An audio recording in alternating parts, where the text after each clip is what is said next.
I did urology and I really enjoyed it. And I'm not gonna lie, the prelim year was tough. Somehow they're always tough on the prelim guys because they know that we didn't match. And my experience, anyways, I mean, they treated us bad. Working in the office with you, like I've seen patients, babies that they do need help. And unfortunate, their parents don't have that much money and yet nobody wants to take care of them because insurance issues. Hmm. And so, but I've seen them come to you and you're so compassionate, and it doesn't matter if they have insurance or Medicare, Medicaid, whatever the situation is, you do take it to heart and try to help them as much as you can. Love is priceless, take it to the moon. Priceless, one day will be soon. Love is priceless. Hey everyone, it's Dr. Pham. Welcome to another episode of D-Talk with Dr. Pham. Once again, please subscribe so that we can continue doing this. So today, my co-host Alex. Hello. You ready?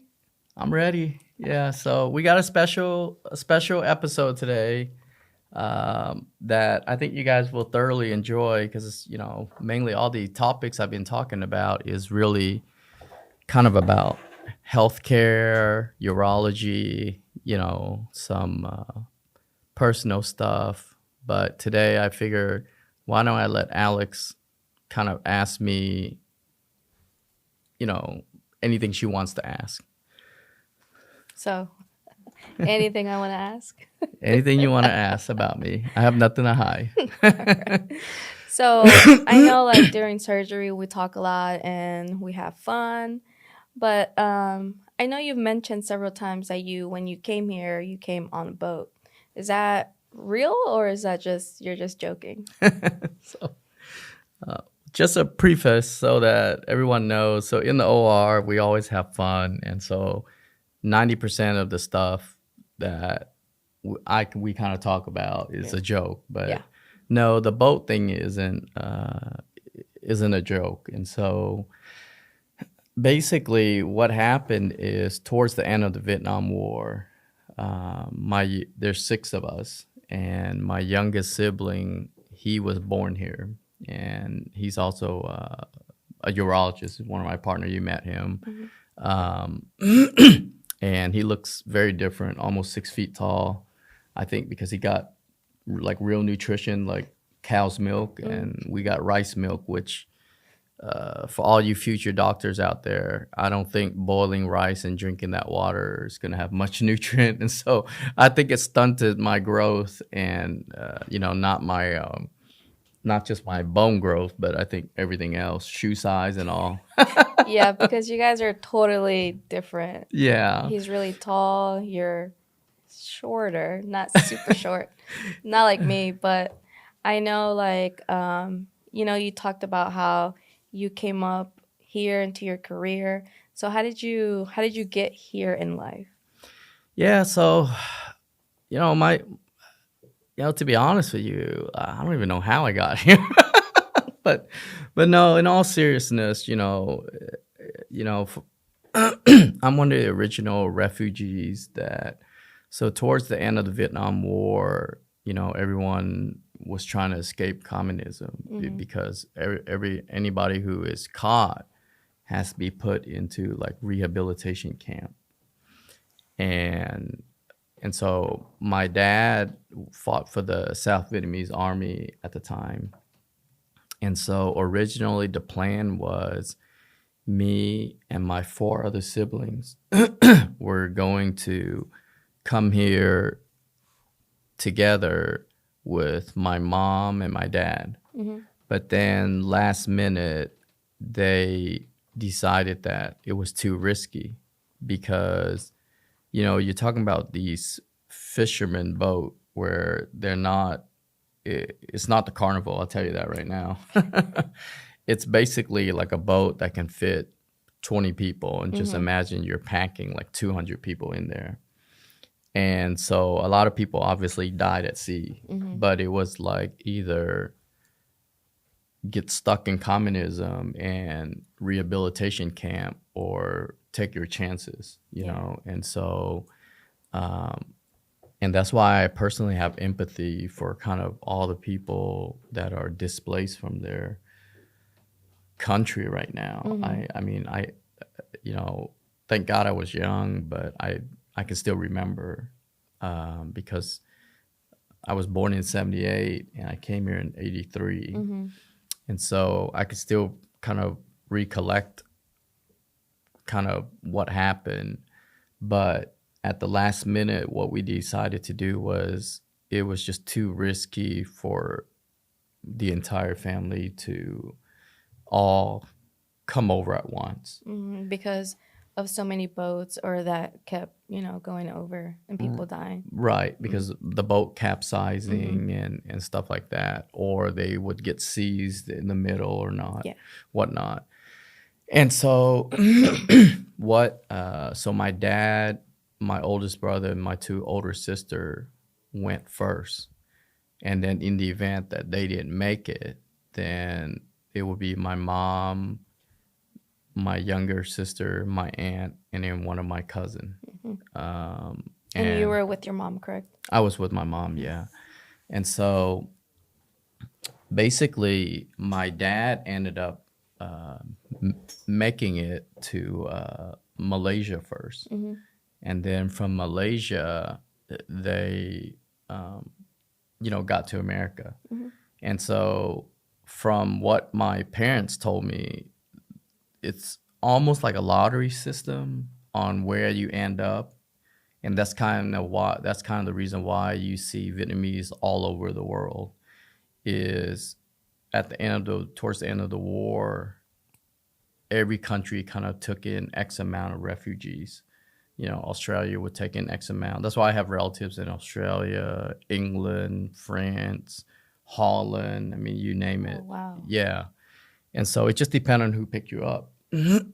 But since my dad was part of the Vietnamese army and, fought alongside U.S. troops, I think they gave him priority. And so that's how he ended up flying from Malaysia to, I want to say North Carolina, one of the Carolinas. Oh, okay.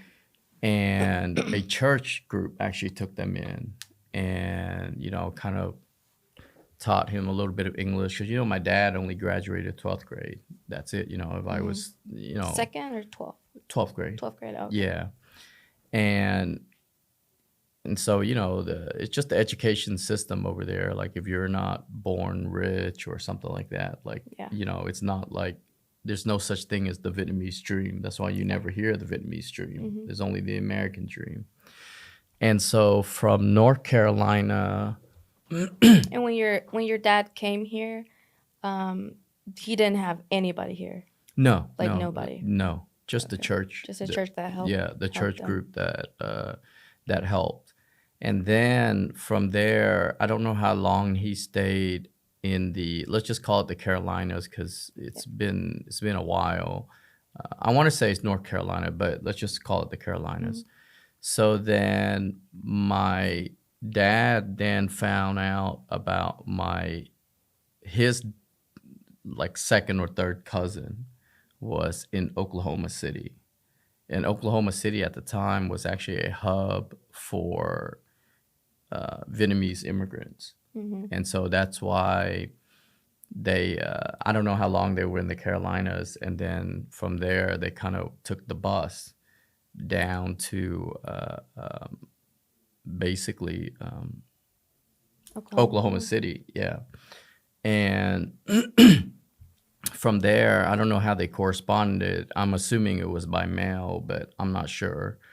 And because my parents really don't like talking about it because it's such a traumatic experience, And so we were in Malaysia for, I'm assuming probably around a year or so. I can't, I really don't know. Oh, wow. I thought you guys were only there for maybe like 2 weeks or a month at the most. Oh no, like literally you set up camp and everything. And the Malaysian people were very nice. They fed us and everything like that. And so did you guys left and then did your dad go to Malaysia as well? Yeah, my dad And then went. from Yeah, there, he came to the U.S. right. And From how there, long was your dad there? probably my dad. I think got out quicker just because of the fact that he was in the war and all Mm-hmm. that. So I think he probably was there about 6 months or so. Okay, and then you Yeah. guys stayed the rest of the time there, and Well, we can't. We went after we got news that he made it to the U.S. Then at that point, then my mom, started. then we started our journey. Okay. Yeah, and and it was just horrible. Like and the sad thing is like, so I like to wear long sleeves because I have a scar here, and this is from the oil burn from the boat. Oh wow. Yeah. And every time I look at it, it just reminds me of that time. And that's something that I really don't want to think about. And so, but on the flip side, I have a lot of plastic surgeon buddy that told me they can just remove it for me. But I'm kind of torn on that because this really reminds me of my roots also. So it's kind of a double-edged sword that I live with because on the one hand, it brings back memory of the mother country. But by taking it off, that it cuts my roots, from where I came. And then, but yeah, once my dad went to Oklahoma, then he was able to, basically do the paperwork and all that. And Because there's an embassy, right? yeah, There's there's an an embassy embassy there. right in Oklahoma. And then from there, then we were able to come straight to Oklahoma City. And then we were in Oklahoma City. So what I could remember is I came to Oklahoma City in '83, and we were there until I finished the third grade. Yeah, and and the reason why my parents moved was because my dad really didn't have any formal education, so he went to trade school and worked for Radio Shack like almost 30 years or something like that. But his work was in Fort Worth. Oh. Yeah. And so during the weekends, he would, he would do like, slaughter cows and stuff and then sell it to the stores and stuff like that. And then he would try to visit us kind of every weekend. And then my mom, she would, work as a house cleaner during the day. And then at night, she would do waitressing at a Chinese restaurant. And so at the time, they met a friend who basically agreed to kind of move to Fort Worth and go into the convenience store. So it's really what you guys see on Boys in the Hood is true. You'll see a lot of these Asian-owned convenience store kind of, in kind of not the nicest part of town, and so, but, in their mind, it's kind of just, it's all about survival, right? And so I was there, and then we moved to Fort Worth and I attended St. George Middle School starting, I think, in the 4th grade. Okay. So that's how you guys made it from Oklahoma City to Fort Worth? To Fort to Worth, Arlington, right. Texas? Yeah. Well, yeah, we didn't move to Arlington until later on. Oh, okay. Yeah, and so then after that, we started out with a really small convenience store. I mean, it's not even a real convenience store. It really is a garage, and they converted it into kind of a little convenience store. And so then once my parents was able to save up enough money, then basically we bought a little bit bigger convenience store, kind of in still not safe part of town, you know, But just a little bit better. but a little bit better. And it's called, and to this day, I still remember it. It's called Savor Food Store, and then when we sold it, it was called Super Savor.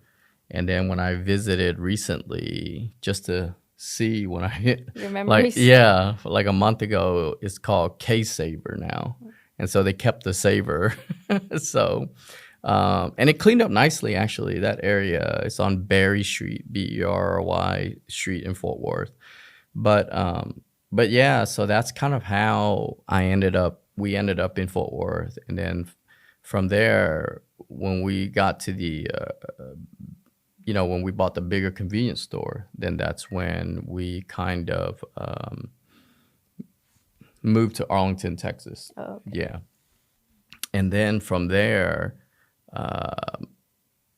and then Brian was born here, Yeah, Brian is 10 years younger than me. He's the last child. So all of us are about, 1.5 year apart, with exception of Brian, so he was probably an accident, a good accident. He's smart.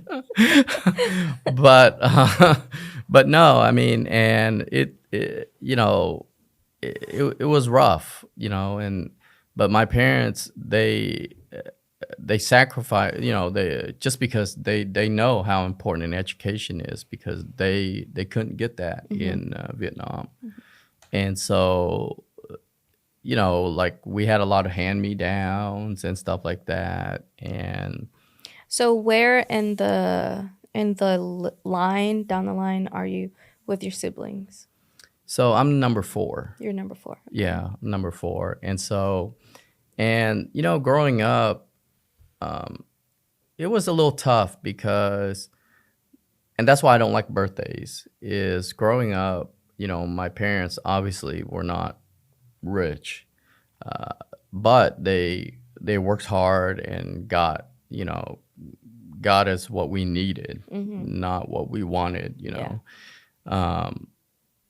But, whenever birthdays would come along, it's a little bit traumatizing. I know it sounds depressing, right? But the problem is both my sisters and myself were all born in October. And so we just couldn't afford 3 birthdays consecutively. Yeah, so then... Especially in 1 month. Yeah, especially in 1 month. And so what we would end up doing is my parents would open the birthday party where all 3 of us had the birthday party. And then it would be a 3-layer cake. And then, like the toys from my uncle and stuff that we would get would be toys that we could share. Like, I remember one year they brought us a microscope. Like, what the hell did I do with a microscope? Like, I wanted a transformer. And then one year it was the stethoscope. Like it was, junk gifts, But looking back, I guess that was, those are all scientists' tool, and all 3 of us, became physicians, And so, who knows? Maybe that was premonition from them, But yeah, and then just growing up, my parents just really believe in a good education, And so, but for me, somehow, school just never clicked. So when you went to school, like, were you a straight A student? Did you try your hardest? Oh, And like high school and all that, knowing that, education was very important for your family? well, no. I mean, I don't know, for some reason, it just, like, for instance, in Oklahoma, they put me in ESL class. ESL stands for English for second language. And I'm like, but they put me in a group with a bunch of other Vietnamese kids, and the teacher was Vietnamese, and I didn't learn any English, and I ended up, failing kindergarten. Like, how the hell do you fail kindergarten? What do you even do in kindergarten? Like, I have a daughter who's about to be in kindergarten, and I remember Oliver being in kindergarten, and literally you do nothing. You draw stars and squares. So how did I even fail, you know? And yeah, and so finally my mom was like, you know, you need to put him in a group, a class with English speaking students so that he can learn, because we were playing bingo in Vietnamese. I mean, it's like, are you serious? And so, anyways, so she changed that quick. But no, I don't know what it is.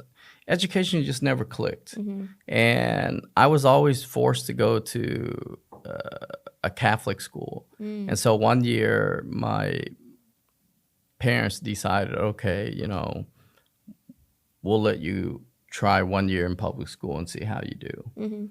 And oh my God, I had so much fun. So much fun that in the 9th grade was when they let me go to public school. I had so much fun that it landed me back into Nolan Catholic High School. So it was too much fun. It was too much fun. And and even then, you know, like I just never found interest in school, you know. And I honestly did try. Somehow I just didn't do well, and I don't know what it is. You didn't have like a favorite subject or anything like that that you liked to? No. No? Well, no, I have to say yes, theology. And I'll always remember his name, Mr. Riss. You know, yeah, I had interest in theology, and that was kind of it, you know. Yeah, but other than that, you know, like I just You didn't like math? I mean, no, definitely not your typical Asian. I'll tell you that right now. No, I don't know what happened. It's just never clicked. And I don't remember what my SAT score was, but I think it was like 8 something or something like that. Something horrible. Yeah, and then finally, you know, graduation day, like I didn't even, you know, I didn't get any award. You know, I didn't even get the perfect attendance award. Definitely did not get the perfect attendance award. And so my mom was, needless to say, not very happy, you know. And so then by the time I went to college, then my oldest sister, she had already finished medical school, so she was in residency. Oh, wow. Yeah, and my oldest brother was already working, and I think he was working for NASA or something like that at that time. And then I had another sister who was, you know, going to optometry school in Florida. And so then that only leaves me, Brian, and my youngest sister at home. But then my youngest sister went to UT Austin. And so Brian's too young to be at the convenience store. Yeah. And so, you know, once I started college, you know, a lot of the core classes, like English and stuff, I took at community college. And then I think, I don't know what it is. Maybe it was the embarrassment or whatever it may be. Like here, all my friends are all going off to like awesome colleges and stuff. And then here I am, like just kind of stuck in a rut, you know? Yeah. And then something clicked. And then I just told myself, I said, you know what? It was either, you know, do something about my life, or I'm gonna end up in that convenience store forever. So at the time when you were taking classes at the college, you were working at the convenience store. Right. So I mean, as hard as I work now, it was nothing compared to what it was.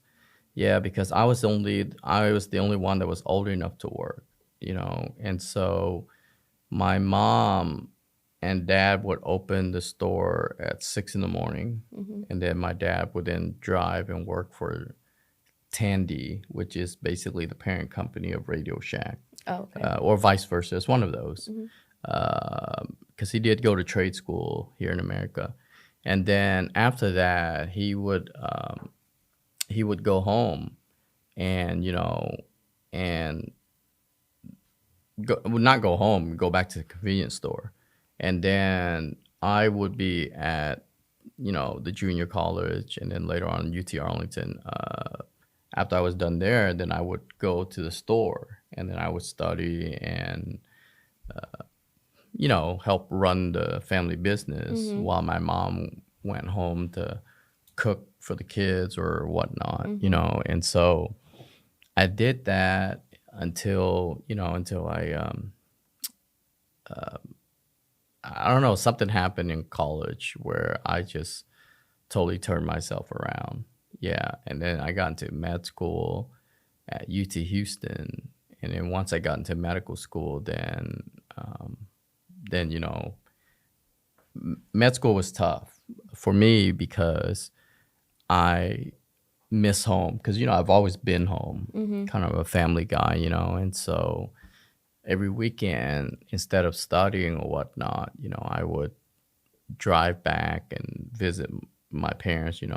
So for medical school, you came here to Houston? Yes. Okay. Yeah. And then your family was still in Arlington? My family's, yeah. So you would drive back and forth during the weekends? Right. I would drive back and forth.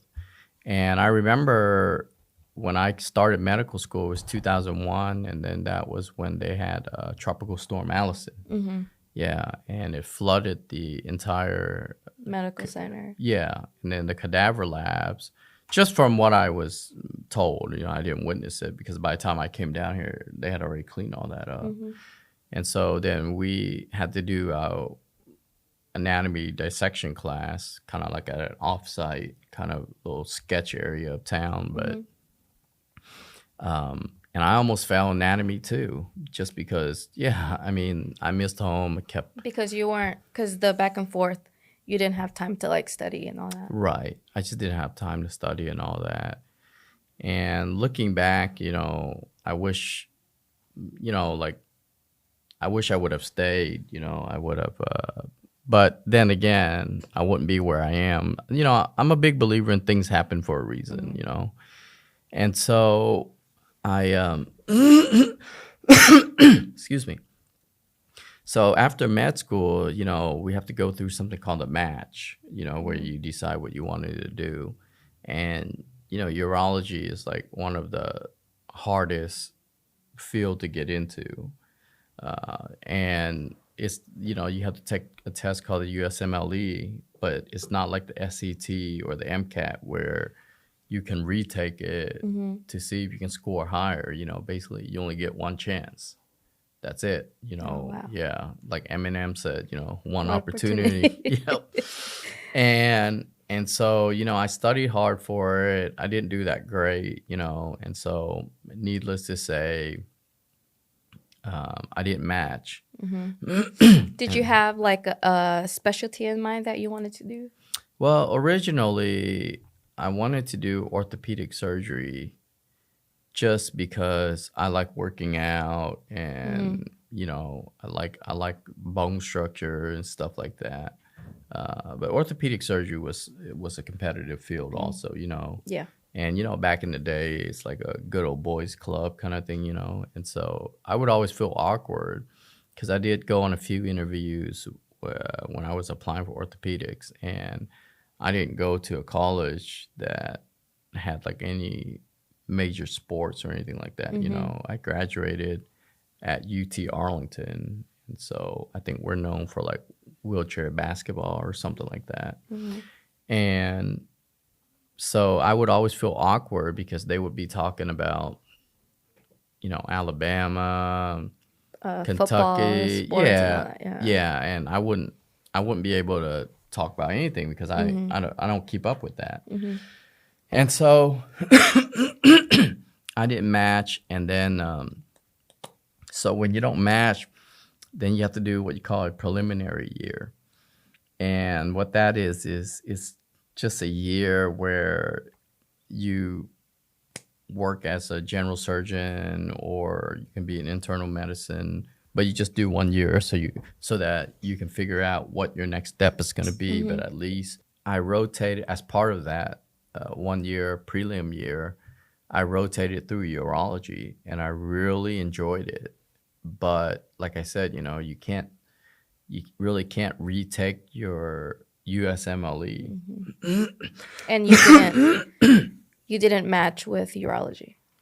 No, I didn't apply. Oh, okay. Yeah. Okay. So I didn't match with orthopedics. That's why I ended up doing the prelim year. Oh, I see. Yeah. Then after that, I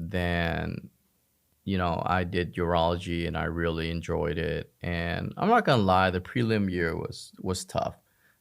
Somehow they're always tough on the prelim guys because they know that, you know, um, we didn't match, and so my experience, anyways. I mean, they treated us bad. Like the pager. I always remember one night I was on call and I didn't hear the pager come off. And so, and that happens. Sometimes the pager doesn't come off. And then I would, finally when the pager did go off, then I would call. And then when I get down, the third year or fourth year resident or whatnot would start yelling at me because they can. It's so malignant. And that's why I'm so nice the way I am, is because I told myself I was never going to be like that. And then I remember distinctly, that one night I just got yelled at and I was like, look at my pager. I'm like, I don't even see it. And they're like, oh, well, you deleted it. I'm like, no, I didn't. Yeah. Yeah. And then, excuse me. And then I got called in one time because I was post call and there was some miscommunication with the attending. Basically, I had looked at an X-ray and I didn't realize that it wasn't finalized, that it was an X-ray from one of the resident. The read was from one of the radiology resident, and the attending hadn't signed off on it.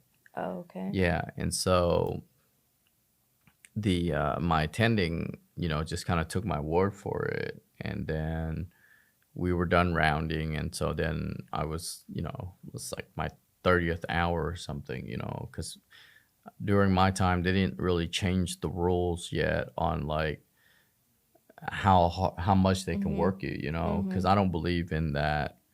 I believe in hard work, but I also believe in work smart, not hard. Yeah. You know what I mean? Now, if you can work smart and hard, then that's amazing, But so I got called in by the dean. I want to say it was the dean of general surgery, and I remember, he was asking me, and I don't even know why my chief resident or whatever would even complain about that. You know what I mean? Yeah, we're all human. We make mistakes. So I get called in, and basically he was accusing me of trying to leave early so I can watch the OU Oklahoma game. I'm sorry, the OU Texas game. How they have that big, The bowls and stuff. Right. Well, I don't think it was a bowl, but they have like that one time where they, they would play in Dallas. And so I literally told him, I said, listen, I never went to a college that had a football team. And so all I was thinking about was resting. Yeah. Because Sleeping. it was a long night and stuff, and so, and then basically I remember during my intern year, and I don't know why they do that to interns that didn't match, as if, we're inferior or something. And I remember one of the fifth year resident asked me, he's like, oh, so you're just in the bullpen, just waiting for someone to pick you up? And I don't know, to me, that was rather insulting. Yeah. It sounds very disrespectful. It And really it's is. probably just because they feel like they got matched somewhere Yeah. and you didn't, so they're just gonna look down on you, Right. which Right. And that's one of the things that I think motivated me even more, where I'm like, well, I just took it with a grain of salt. Sometimes you just have to have a thick face. yeah. Yeah, and so thanks to Dr. Lene Westney and Dr. Run Wong. At the time, Dr. Westney was the first African American female chief of a department, of urology. And so I, when I did my rotation through urology, I think the urology residents were very impressed. And so they spoke to Dr. Westney and they said, hey, is there any way that we can maybe create a position for him to just kind of show us what he has, because he has a lot of potential. And so Dr. Westney, I worked with her a few times, and Dr. Wong, and they were like, yeah, let's, so they created a position for me. And then I used that year to prove to them, why, they should give me a shot. And basically, I think, they saw something in me. Yeah. And, then next year, miraculously, I matched into urology. But on top of that, Dr. Westney went and asked for them to ask I think the ACGME, which is responsible for overseeing the residency, to open up one more position just so I don't have to redo my intern year. Oh, so that you could slide in there into that Yeah, spot. so I slid into a PGY2 position. Oh, okay. Yeah. And so then from that day on, I kind of just kept excelling, and I just never stopped. And then, originally I wanted to do urologic oncology, but then it was just too much for me, I just couldn't deal with people passing and stuff like that. And so at that time, I rotated through Texas Children, and I think that's where I found my passion, is helping children, because, they were born into, a lot of them were born into situations that we don't want to be in. And so, I wanted to be, become something that at least can try to make their life better. Yeah. Working in the office with you, like, I've seen patients, babies that they do need help. And unfortunate, their parents don't have that much money, and yet nobody wants to take care of them because insurance issues. And so, but I've seen them come to you, and you're so compassionate, and it doesn't matter if they have insurance or Medicare, Medicaid, whatever the situation is. You do take it to heart and try to help them as much as you can. Right. And that's why I started my nonprofit, ODR Children's Urology Foundation. And it's a 501 nonprofit, and the mission is to really help children who need non-cosmetic surgery afford it, because they didn't ask to have the disorder.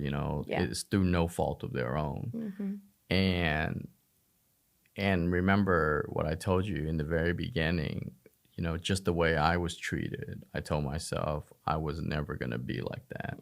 That's why I know we worked together for a while. I mean, I just, you know me, like, I just don't kick and scream in the OR. Yeah. And then when I hear the nurses, I mean, you could see my facial expression through the mask, like just the nurses, the stories they tell of like Mm-hmm. other surgeons and what they do. I'm kind of shocked, like Mm-hmm.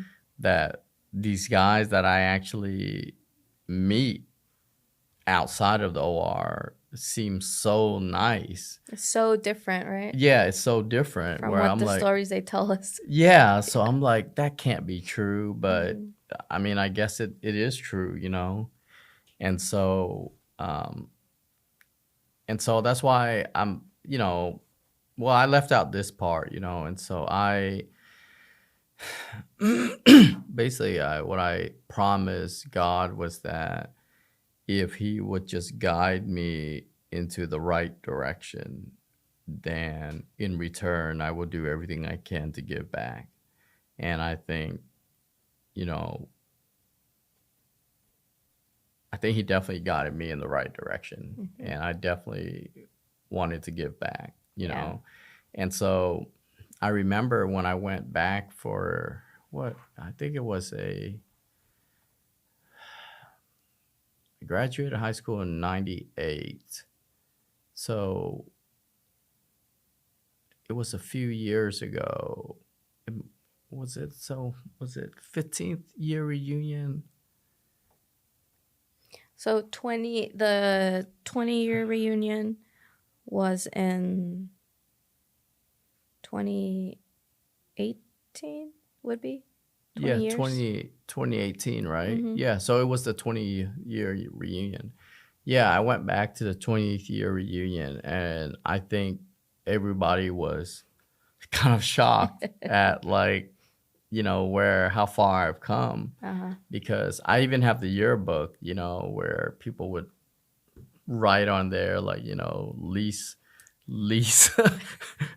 most, or what was it, Most. most susceptible to failure or Uh-huh. something like that, and I was always a class clown, and so yeah, and I think everybody was just kind of surprised, and They're I think, shocked. yeah, and I think I also hit my midlife crisis, so I went and bought a Lamborghini, and it was a white Lamborghini with red interior convertible. So I Uh-huh. drove it, and I remember I went to the class reunion, and I parked it outside, and there were a lot of people that remembered me, and they're like, "Oh my gosh!" They're like, "What did you do?" I'm like, "I'm a brain surgeon for men." Uh, they're like, "What is that?" I'm like, I fix penis for a living. Mm-hmm. but but yeah, I think. Well, no, they were. I think they were genuine. They were like, "Oh my gosh!" They're like, Mm-hmm. we would, Now I did have people come up to me who did say that, we knew all along that you were Mm-hmm. probably going to become something special, Mm-hmm. but for me, like I said, I think everything happens for a reason.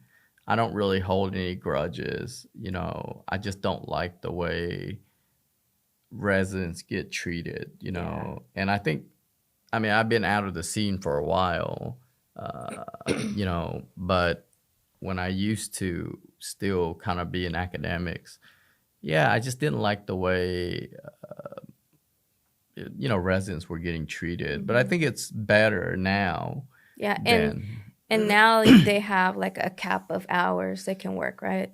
It's not like it was before. right. Yeah. Before, I think it was like what is it called? The 720 culture. That's Mm-hmm. like I was watching an ep like an episode on YouTube that was talking about the 720 schedule.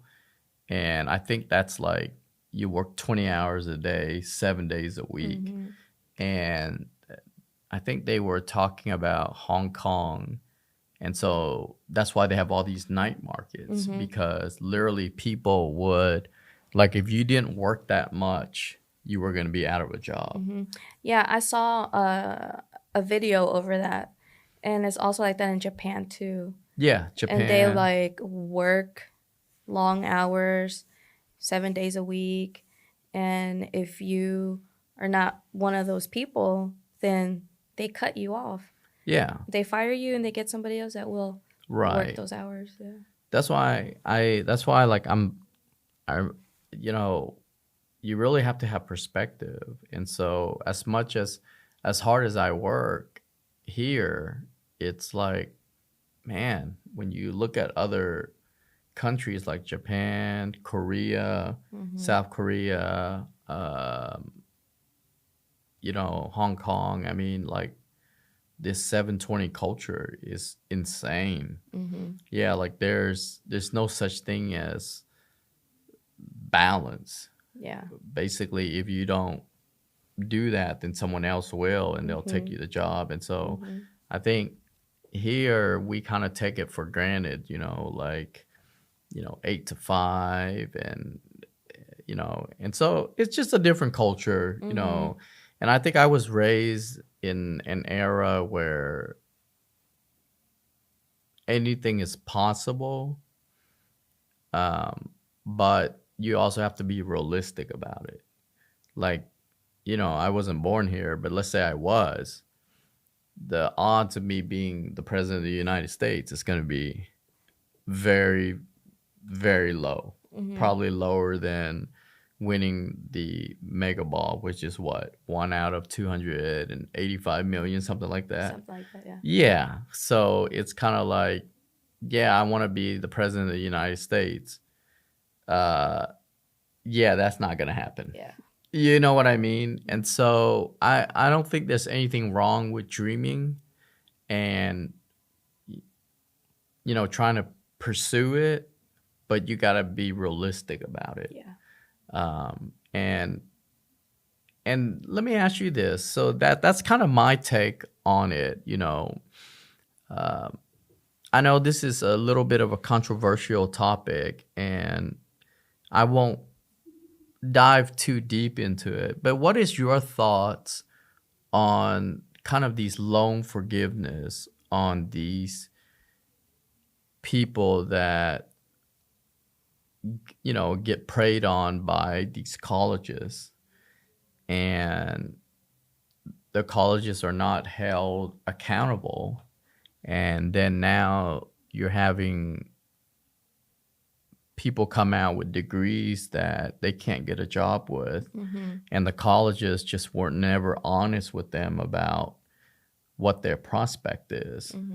I mean, what's your take on that? Well, I think it's very hard, number one, for the person, the student, mostly because I think they go into school thinking like, okay, I'm going to get, engineering and whatever it is, and I'm going to get out of college and make 6 figures, right? But reality is that they do graduate and then they try to go find a job and they can't find one. So I just was reading an article saying that half of the population that's from age of 18 to 29, half of them still live at home with their parents. I read that. Yeah. So to me the college does have some sort of fault to it because I don't feel they're being transparent all the way. But at the same time, me as a person, I would do my homework, my research, and look into that. Like, what's the job perspective? How much am I going to realistically make?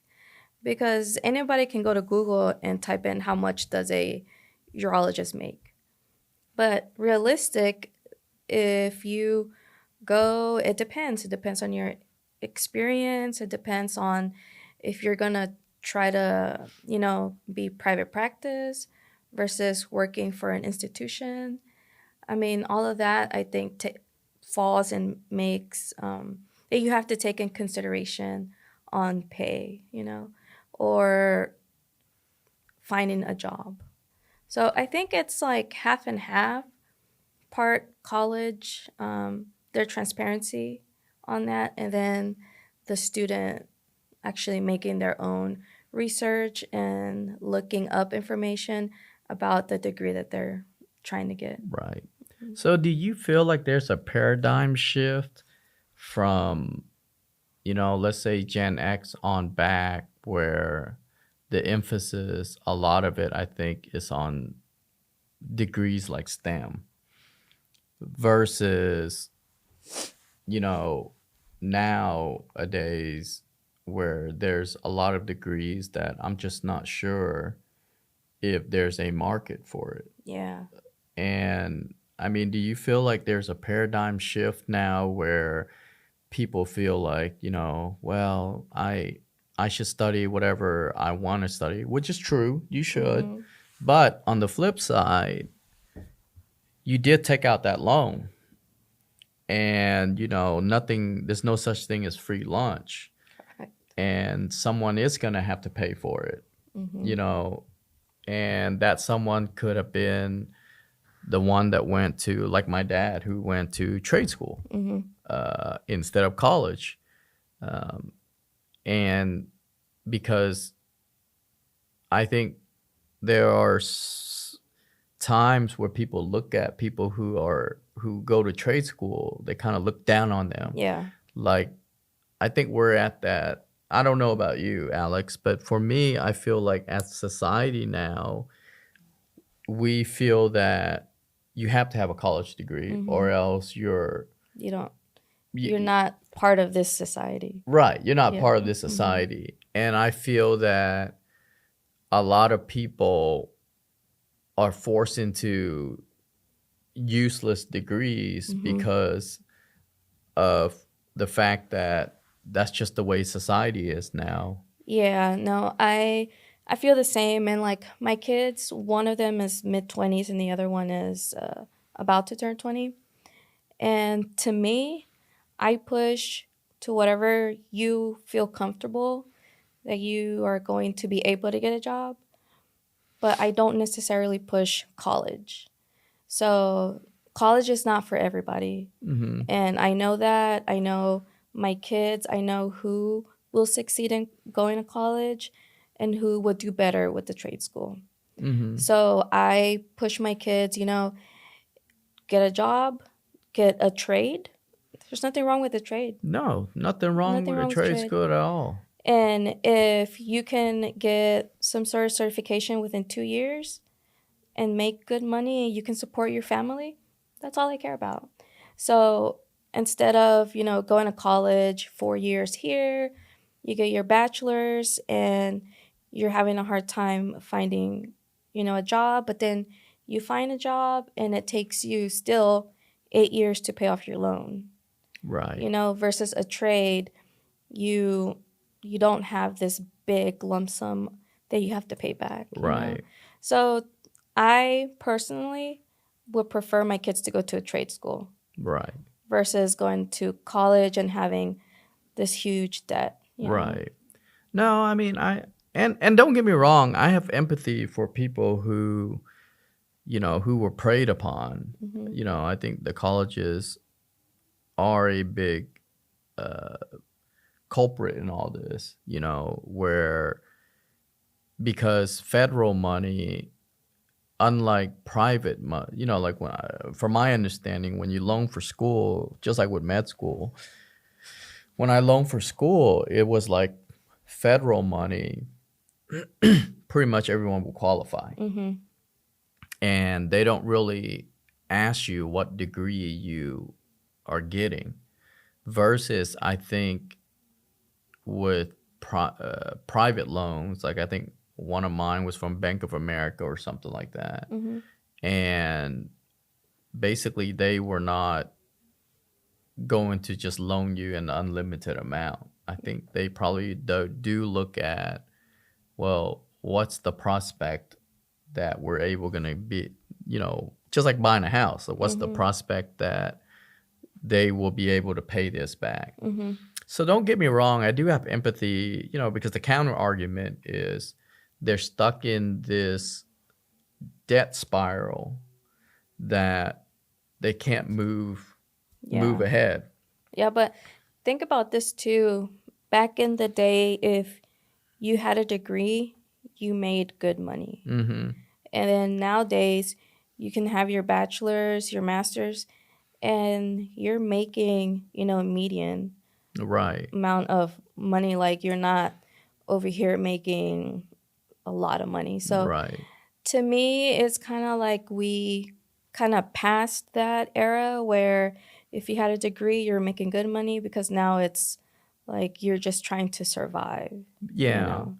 And I think a big part is, and correct me if I'm wrong, but I think a big part is Gen X and moving back, it was either there was a big emphasis on STEM degree.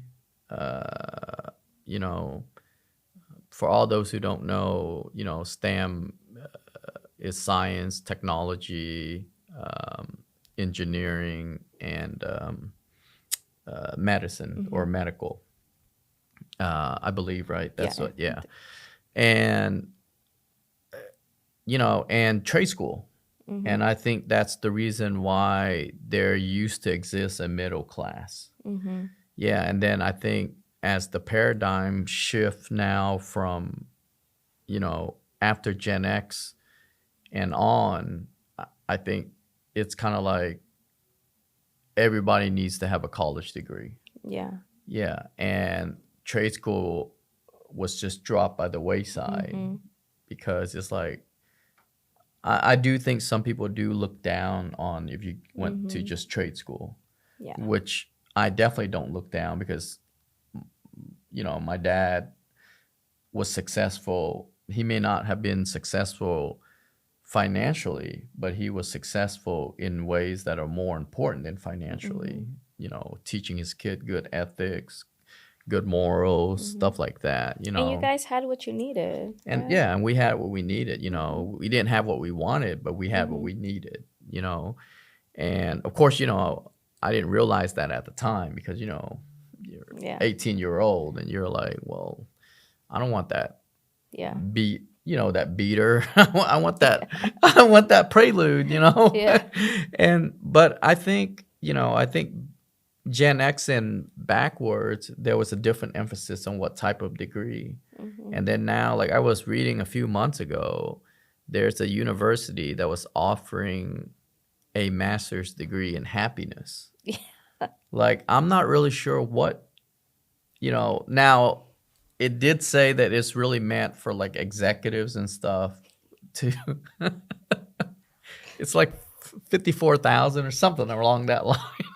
It's like, it's the first school that offers, I can't remember the school now, but it's kind of like it's the degree in happiness. Like what exactly do you do with a happiness degree? You know what I mean? Yeah. I don't know.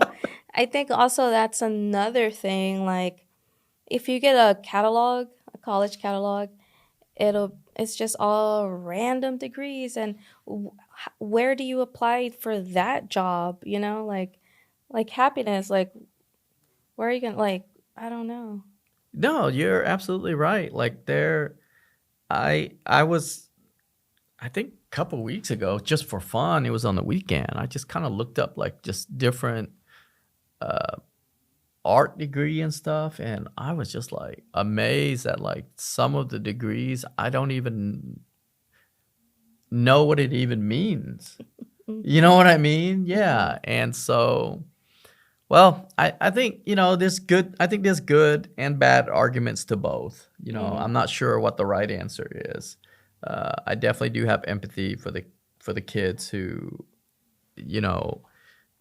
well, we shouldn't call them kids, right? Because technically they're adults. Yeah. And, so I do feel bad for them that they probably didn't,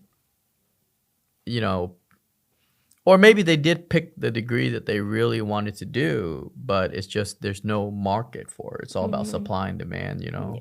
But on the flip side, you are correct also. You're an adult. You need to make a conscious decision on like, okay, if I were to do this degree, I mean, how hard is it really to Google, LinkedIn, or whatever you want to use to look at what exactly is the job market, Yeah, like if there's, demand in that field or not. Right. Or how is it going to look in 4 or 5 years when you're, graduating and getting your degree. Exactly. Yeah, so. And so, well, I think it's a good conversation to have, and I hope people watching this, if you do have kids who are about to enter college, I think it's a good idea to maybe sit down and talk about, do you really need to go to an Ivy League school Yeah. or an expensive school? Because to be honest with you, I went to junior college and UT Arlington, both unknown. And Brian went to UT Arlington, but he went to Baylor Medical School, which is very good. And then he trained at WashU, which is very good for urology. I think it's probably one of the top 10 or something like that. Yeah. Versus I went to UT Houston Medical School. Not to say that it's inferior, but Baylor was harder to get into. And the guy's smart. I mean, you met both my partners. I mean, they're just smart. I'm just a plumber. Thank God. Thank God I don't have to think too much. No, but I will say that you are very smart. Like, you're being maybe you're being too generous by saying that. Maybe in school it wasn't your thing, but you're very smart. You're very smart when it comes to trying to figure it out really quick. I can do this, and this, and I got it. Versus some people, you're street smart. That's what they, Yeah, they call it. I would say that because, I guess the point I was trying to make there is like, when you talk to your kids, like, truly, it really doesn't matter too much on what school you go to, unless you're talking about connections for the elites. Yeah. But that's a minority of patients. I mean, sorry, patients. Minority of, students.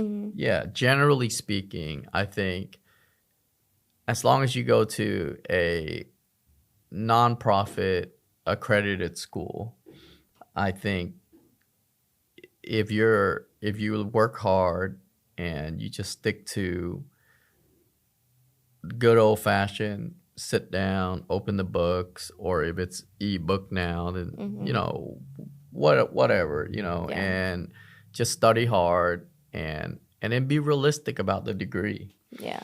Yeah. So what would you tell your 18-year-old self or high school self if you could give yourself some advice, knowing what you know today? I don't know if I would change anything because I think my past defined my present, which will define my future. And so and you've seen this, you've seen kids that graduates, valedictorian, but end up, not doing getting where they want to go or whatnot. And so, so I, if I could tell my 18-year-old self, I just don't know if I would change anything, because if I did, let's just say this. I live life with little regrets in a sense that I truly believe everything happens for a reason. And if any of those reasons were to change, like for instance, I was beat down during intern year, then I told myself I was never going to do that to another human being, which I don't, And it also made you work harder. And it made me work harder, right? Yeah. And so I don't know if if I would. Now, keep in mind, my story is not gonna be your common scenario. Yeah. So I still recommend the good old fashioned study hard, get get where you want to go, and Edison said it best when he said inspiration is 1%, perspiration is 99%. And he's right. He is very right. And so I would, for those watching, I would advise talking to your children who are about to enter college or a child who's about to enter college, if you only have one, to really sit down with them and discuss financial management, because that was something I never had. And even in med school, they never taught us really anything about finance. All these, I kind of have to figure out on my own. Yeah, and it's really hard, like, because I was never taught that either. But as a parent, I sit down with my kids and I tell them, like, you have money for this. Doesn't mean you're going to spend all your money. You have to, prioritize, save here and there. So it's something that, I advise every parent to sit down, do their research, see what's going to be best for their kids, and talk it out. Because you can't force them to do this career because it'll be best if they don't even want to do that, Well, yeah, I'm a true believer in that. Like, you see a lot of people drop out because I can only speak for my culture, but my culture is like, everyone should be an engineer, doctor, or lawyer. And if you're neither one of those, then that's not good. But if you have somebody who you're kind of forcing them to do that, but that's not what their interest is, then the chance of likely succeeding is low. But now, obviously, if they're truly interested in that, that's what makes America beautiful. Is there is that American dream. It does exist, but it comes at a price of hard work. And I think that's something that I think slowly it's slipping away. And I think in our next episode, when we discuss how social media has really shifted this whole paradigm, then I think the audience will really probably can see what we're seeing, which is, in front of our eyes, just from interviewing people and stuff like that. But we'll save that for the next episode. Yeah. So any final words, Alex, on?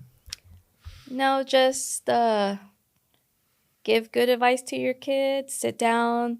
You guys, you guys can learn from everybody else's experience. You don't have to go through it, I like that. Yeah, learn from, who is it? I forgot who said it. I could see further because I stood on the shoulder of giants or something along that line. Yeah. So I like that. Exactly what you said. People have already gone through this. Whatever you have gone through, someone else already has gone through it. Yes. So don't repeat the mistake. Yeah, don't burn your hand just because you haven't felt it. There's a lot of people that burn themselves. Exactly. You don't have to go through that. Exactly. So anyways, we'll leave it there. If you guys want to comment on it, we would love to. Obviously hit the subscribe button.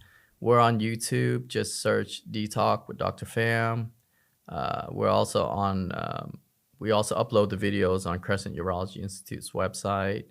And for those who like podcasts, it's called The D-Talk Show. But we kind of moved up a little bit rapidly. So thank you for the support from everyone. But on Apple Podcasts, if you just type in D-Talk, you'll see this picture right here, pointing a finger, and you can make out whatever that finger means.